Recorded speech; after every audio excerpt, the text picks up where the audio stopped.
सबका। देखिए, आज की जो प्रेस कॉन्फ्रेंस बहुत इंपॉर्टेंट प्रेस कॉन्फ्रेंस है और बड़े गंभीर इशुओं को लेकर आज हम प्रेस कॉन्फ्रेंस कर रहे हैं। ये प्रेस कॉन्फ्रेंस जो है, जो इस समय कार्रवाई चल रही है हाउस के अंदर, और उसमें जिस हिसाब से चीज़ों को देखा जा रहा है और जो रोल इस समय स्पीकर साहब का होना चाहिए, उन सब के ऊपर क्या इस समय स्थिति क्या है हाउस की, उसके ऊपर हम लोग बात करेंगे। इस समय जो जो चीज़ें वहाँ पर हुई उनके ऊपर संज्ञान मैं लूँगा, उसकी बात मैं करूँगा, क्योंकि हमारे साथ हमारे जो एक्स MLC गिरधारी लाल रैना जी हैं, जो खुद हाउस में रहे हैं, उसकी टेक्निकल क्या एस्पेक्ट्स है कि उसके अंदर रूल्स क्या बोलते हैं और रेगुलेशन क्या बोलते हैं, क्या रूल्स और रेगुलेशन के अकॉर्डिंग हाउस चल रहा है कि नहीं चल रहा है, उसके टेक्निकल पॉइंट सारे का सारा गिरधारी लाल रैना जी रहेंगे। और इस प्रेस कॉन्फ्रेंस में हमारे साथ हमारे मीडिया इंचार्ज प्रदीप जी भी रहेंगे। देखिए, स्टार्टिंग की क्योंकि जो बात यहाँ से शुरू हुई है, और वो कल अगर आपको याद होगा, जब हमारे माननीय मुख्यमंत्री साहब उमर अब्दुल्ला साहब ने जब हाउस में अपना पक्ष रखा और जवाब देने की उन्होंने जब बात की, उन्होंने जो शुरुआत कल की, तो उमर साहब आपने शीन से शुरुआत की, और कश्मीरी में आपको पता है और हम सब डोगरे अगर जानते हैं तो शीन का मतलब बर्फ, और आपने कहा कि बर्फ पिघल गई और अब बाहर आई है। तो उमर साहब, मैं बताना चाहता हूं कि ये बर्फ पिघलने में, इस कोहरे को हटने में, इस शीन के पिघलने में 30 साल लगे, और ये शीन और ये बर्फबारी 30 साल तक चलती रही। 87 के बाद शुरू हुई थी, अगर आपको याद होगा। और इस बर्फ के पिघलने में, इस बहार के आने में सबसे बड़ा रोल अगर किसी का है तो भारतीय जनता पार्टी का, और उस ऐतिहासिक दिन का 5 अगस्त 2019 के उस दिन का है। तो सबसे पहले ये श्रेय आपको भारतीय जनता पार्टी को देना चाहिए, वरना आप पर होता तो ये शीन अभी चलती रहती और हम बर्फबारी में ही रहते। दूसरी, क्योंकि कल उमर साहब ने हमारे मनकोटिया साहब को कटाक्ष किया क्रिकेट के ऊपर, जब उन्होंने पूछा कि आपने पेस बॉलिंग छोड़ के और मैंने स्पिन करना शुरू हो गई है, तो उमर साहब ने एक रुचि दिखाई है क्रिकेट के अंदर। तो आपकी रुचि से तो हम समझ सकते हैं, अब क्योंकि आपकी क्रिकेट में रुचि बढ़ गई है, तो मुझे पूरी उम्मीद है कि उमर साहब आप JKCA के ऊपर जो जो हुआ है उसका भी जरा इस हाउस को बताएंगे, क्या हुआ और क्या नहीं, और कहां पर वो जो JKCA की बातें हैं उसके ऊपर भी थोड़ी क्लियरिटी करें। शायद तभी हम समझ पाएंगे कि आपकी रुचि जो है वो सिलेक्टिव नहीं है क्रिकेट को लेकर, बल्कि वो आप सही में यथार्थ रूप में लोगों को बताना चाहते हैं क्या हुआ। और दूसरी, जो मुझे लगता है कि एक हाउस के अंदर सबसे बड़ा क्योस क्रिएट हो रहा है, एक विधायक जो डोडा से हैं, महराज मलिक, जिनके कारण मुझे लगता है कि पूरे के पूरे हाउस के अंदर जो चीज आज फैली है ये बड़ी निंदनीय है। और मैं स्पीकर साहब का ध्यान आकर्षित करना चाहूंगा, with all due respect to his chair, के जहां पर एक तरफ आप हमारे leader of opposition Sunil Sharma ji, उनकी कोई भी टाइम को आप लिमिटेड कर देते हैं और अपने टाइम के अंदर उन्हें बोलने का भी मौका नहीं देते। कहीं ना कहीं जो सबसे बड़ी पॉलिटिकल पार्टी जम्मू कश्मीर की है, मैं बताना चाहता हूं फिर से, जिसे इस समय लीड वहां पर सुनील शर्मा जी लीडर ऑफ अपोजिशन के रूप में कर रहे हैं। देखा जाए 1.5 लाख से ज्यादा वोट हमने नेशनल कॉन्फ्रेंस से ज्यादा लिए हैं।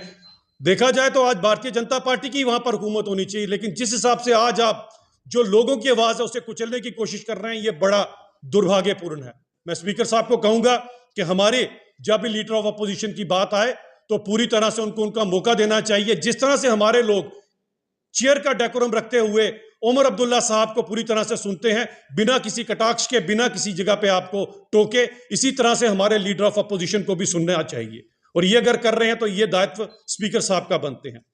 अब मैं आना चाहता हूं, क्योंकि स्पीकर साहब कुछ लोगों को तो पूरी तरह से टाइम देते हैं बोलने का, भले वो जो मर्जी बोल रहे हो, भले वो अपने कानूनी और इन सब मापदंडों से परे होकर बोल रहे हो, भले वो हाउस का डेकोरम खराब कर रहे हो, लेकिन उनके ऊपर कुछ नहीं करते हैं, उस पर हम बहना चाहते हैं। और महराज मलिक के ऊपर मैं कहना चाहता हूं कि जो काम उन्होंने किया है, इसके ऊपर आज हिंदू मुसलमान दोनों को आके इनके ऊपर पूछना चाहिए कि ये इस तरह की भाषा किस तरह से यूज कर सकते। जिस तरह से महराज मलिक ने यह कहा कि हिंदू जो है वो सभी के सभी शराब पीते हैं और बेशर्मी से शराब पीते हैं, ये बात कहनी, और ये कहना कि जो मुसलमान हैं वो चोर शराबी हैं, यानी कि चोरी से शराब पीते हैं, ये मुझे लगता है सबसे बड़ी बात है। ये हिंदुओं के ऊपर भी कटाक्ष है और हमारे मुसलमान भाइयों पर भी कटाक्ष है। किसी की गलत आदत को किसी के धर्म विशेष के साथ जोड़ना, ये किसी भी MLA को शोभा नहीं देता। और अगर इस तरह की बात की जा रही है, ये निंदनीय है, इसके खिलाफ कड़ी से कड़ी कार्रवाई होनी चाहिए। और मैं सभी धर्म गुरुओं से, भले वो हिंदुओं के धर्म गुरु हैं, भले वो मुसलमानों के धर्म गुरु हैं, मैं कहूंगा कि इसका संज्ञान लेना चाहिए। और जहां तक मुझे पता लगा, भले वो विश्व हिंदू परिषद वाले हैं, भले वो श्री सत्य सनातन धर्म सभा वाले हैं, भले हमारे पास ये जो भद्रवाह से एक चिट्ठी आई है, और इस तरह से कई लोग हैं जिनके धार्मिक आस्था को इन्होंने घात पहुंचाया है। और ये कहना कि हिंदू जो हैं वो शराबी हैं और मुसलमान जो हैं वो चोर शराबी हैं, ये कहना मुझे लगता है सबसे बड़ा दुर्भाग्य है। इसके ऊपर जहां पर हिंदू ऑर्गेनाइजेशन, क्योंकि हम पॉलिटिकल लोग हैं, हम इसमें नहीं आना चाहते कि हिंदू या मुसलमान का क्या, हमारे लिए सभी के सभी लोग एक बराबर है। लेकिन मैं धर्म गुरुओं से, मैं उलेमाओं से, मैं शाही इमाम साहब से रिक्वेस्ट करूंगा कि इस तरह का कटाक्ष खासकर जो किया गया, जो कहा गया कि मुसलमान चोरी से शराब पीते हैं, इसके खिलाफ इन सबको संज्ञान लेना चाहिए और इस इंसान को कड़ी से कड़ी सजा देते हुए मुझे लगता है कि इसके ऊपर इसके खिलाफ कार्रवाई होनी चाहिए। और यह दायित्व आप सबका बनता है। हम इसे कम से कम हिंदू मुसलमान के पैरामीटर से ना देखें, लेकिन जिसने इसके ऊपर बात करने की कोशिश की है और एक समाज के अंदर जो गलत चीज है शराब, उसके ऊपर जब बात करते हैं, यह निंदनीय है और इसका कहीं ना कहीं संज्ञान सबको लेना चाहिए। और मेरी फिर से रिक्वेस्ट रहेगी हमारे हिंदू धर्म गुरुओं से भी और मुसलमान धर्म गुरुओं से ही, सभी शाही इमाम से, इमामों से और उलेमाओं से, कि इसके खिलाफ आप सबको जो है मिलकर एक बात करनी चाहिए, क्योंकि यह गलत है। किसी का धर्म नहीं सिखाता कि आप शराब पिए, किसी का धर्म नहीं सिखाता कि आप गलत काम करें, लेकिन एक विधायक जो भारत देश के संविधान की कसम लेने के बाद अगर इस तरह से बात करता है, तो मुझे लगता है ये हम सबके लिए एक बड़े शर्म की बात है। हम उसे अलो कर रहे हैं ये सब कुछ करने के लिए। यही नहीं कोई है तो माननीय एलजी साहब है। एलजी साहब के ऊपर जिस तरह की उन्होंने कल बात की और शराब माफिया के साथ कोऑर्डिनेट करने की बात की, मुझे लगता है स्पीकर साहब आपकी मौजूदगी में ये सब कुछ हुआ। इस तरह का कटाक्ष इतनी बड़ी पोस्ट पे बैठे हुए इंसान की अगर बात की जाए, जो कॉन्स्टिट्यूशनली हमारे एलजी साहब जो हैं इस यूटी के हेड हैं, उनके खिलाफ अगर इस तरह की बात की जाए, इसके खिलाफ सख्त से सख्त कार्रवाई होनी चाहिए। और टेक्निकलिटीज पे क्या बोलती है उसके अंदर गिरधारी लाल रैना जी इस पर रोशनी डालेंगे। धन्यवाद डॉक्टर अजीत जी। जैसे कहा गया कि हम बहुत कंसर्न है, बहुत चिंतित है कि ये जो लेजिस्लेटिव असेंबली जो जम्मू कश्मीर यूटी की है, इसके डिबेट्स की जो स्टैंडर्ड है वो बहुत नीचे जा रहा है और जो इश्यूज जिस पर बात होनी चाहिए उनके बदले ऐसे ट्रिवियल इश्यूज पर बात पहुंचाई जा रही है। और ये केवल सिर्फ उस एक एमएलए की बात नहीं है जो उस पार्टी को बिलोंग करते हैं जिनका लिकर स्कैम के कारण दिल्ली में सूतड़ा साफ हुआ। वो लिकर के बारे में अपना मॉरल हाई ग्राउंड ले। हमें लगता है कि ये स्पिन बॉलिंग की जिसकी चीफ मिनिस्टर साहब ने बात की, ये स्पिन नेशनल कॉन्फ्रेंस करवा रही है। जो बातें वो खुद नहीं कहना चाहते हैं, ऐसे अलायंस पार्टनर्स को यूज करते हुए उनको सामने करके उनसे बातें कहलवाना चाहते हैं।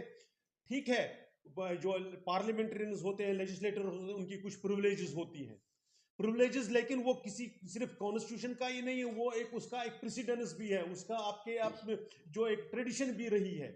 और वो प्रिविलेजेस जो है वो एब्सोल्यूट नहीं है, आपकी कुछ लिमिट्स हैं, आपकी रिस्पॉन्सिबिलिटी है। आप अपनी बात जो कहेंगे, आपने कल जो असेंबली में कहा और जो अलाउ किया गया कहने के लिए चेयर पर जो भी बैठा हो, उन्होंने जब वो अलाउ किया या उन्होंने उसका संज्ञान नहीं लिया प्रॉपरली, जब एलजी साहब का नाम ड्रैग किया गया। एक एलजी साहब कॉन्स्टिट्यूशनल अथॉरिटी है, जैसे अभी बताया गया, वो यहां पर हेड है, हमारे कॉन्स्टिट्यूशनल हेड है।